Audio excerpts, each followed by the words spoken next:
وہ وطن میرے نت آباد رہے، وطن میرے نت آباد رہے، شاداب چمن تیرے۔ السلام علیکم۔ پاکستان براڈ کاسٹنگ سروس، ہم لاہور سے بول رہے ہیں۔ السلام علیکم دوستوں، میں امید کرتی ہوں آپ لوگ دنیا کے کسی بھی خطے میں اس چینل کو دیکھ رہے ہوں، انشاءاللہ خیریت سے ہوں گے۔ آپ لوگوں کو پاکستان کا یوم آزادی بہت بہت مبارک ہو۔ کچھ آپ سے ایک دو باتیں اس سلسلے میں کہ ہماری نئی نسل کے بہت سے بچوں کو، نوجوانوں کو یہ علم نہیں ہے کہ اس یوم آزادی تک پہنچنے کے لیے ہمارے بزرگوں نے، ہمارے عزیز و اقارب نے کس قدر قربانیاں دیں اور وہ کس قدر بے یقینی کی کیفیت سے گزرتے رہے۔ میں اور سب قربانیوں وغیرہ کا ذکر تو نہیں کرنا چاہتی، لیکن صرف تھوڑا سا ذکر لاہور شہر کا، کیونکہ یہی وہ شہر ہے جہاں سے 13 اور 14 اگست کی درمیانی شب یعنی رات 12 بجے قیام پاکستان، تشکیل پاکستان اور آزادی پاکستان کا اعلان کیا گیا تھا۔ اس شہر میں یعنی لاہور میں کوئی اس یوم آزادی سے چند ہفتے پہلے ہی ہنگامے پھوٹ پڑے تھے اور شہر میں کرفیو لگا دیا گیا تھا۔ اس زمانے کا آنکھوں دیکھا حال سنیے میرے محترم سسر مصطفیٰ علی حمدانی سے، جنہوں نے نہ صرف یہ کہ قیام پاکستان کا، تشکیل پاکستان کا پہلا اعلان کیا، بلکہ انہوں نے ان تمام تاریخ ساز لمحوں کو اور ان بدلتے ہوئے مناظر کو اپنی آنکھوں سے دیکھا۔ کیونکہ شہر میں کرفیو تھا، لہٰذا اس وقت ریڈیو، جو اس وقت آل انڈیا ریڈیو تھا، اس کے پورے عملے کو یہ ہدایات ملی تھی کہ وہ ریڈیو کی عمارت کے اندر ہی رہیں۔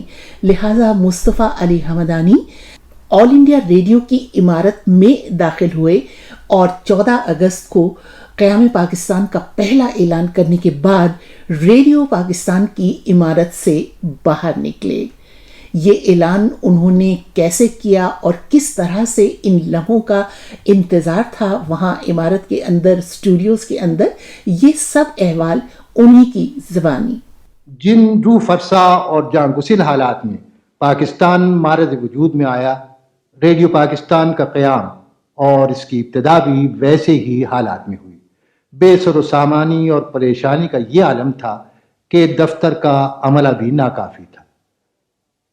شہر لاہور آگ کے شعلوں کی لپیٹ میں تھا، کرفیو کا نفاذ معمول بن چکا تھا، بموں کے دھماکے اور گولیوں کی آواز سے کانوں کے پردے پھٹ جا رہے تھے، بجلی اور پانی کا نظام درہم و برہم ہو چکا تھا، بازار اور سڑکیں سنسان اور ویران تھیں۔ ریڈیو کے محدود چند مسلمان کارکن ہفتے عشرے سے ریڈیو کی عمارت میں مقید تھے۔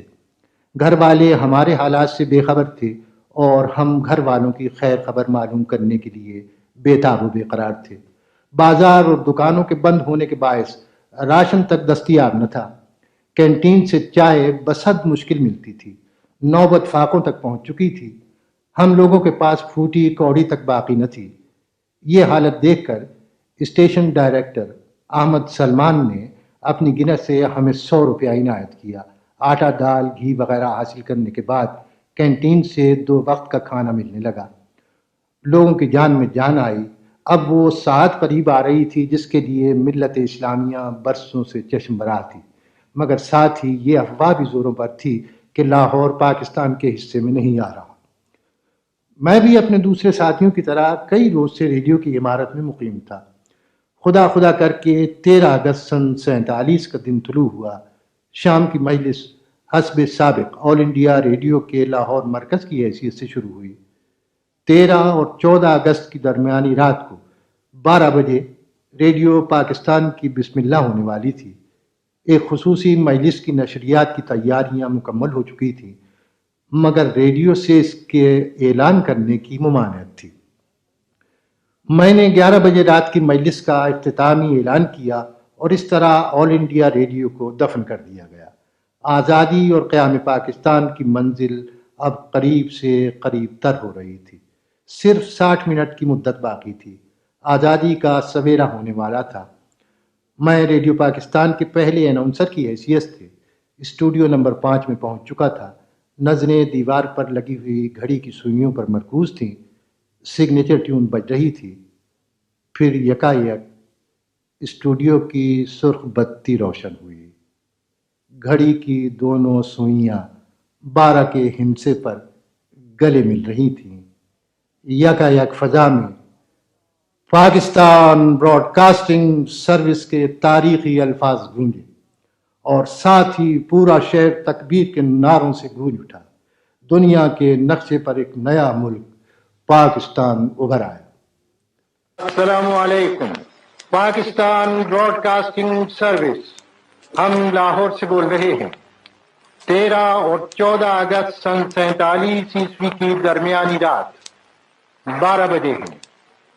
طلوع صبح آزادی۔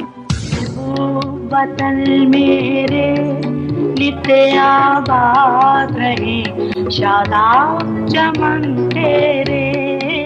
ریڈیو کے محکمے کے ساتھ اپنی طویل وابستگی کے زمانے میں نے کئی اہم اور تاریخی اعلان کیے، مگر قیام پاکستان کا وہ اعلان جو میں نے 13 اور 14 اگست سن 47 کی درمیانی رات کو 12 بجے کیا، میرے لیے سرمایہ افتخار ہے اور عمر بھر سرمایہ افتخار رہے۔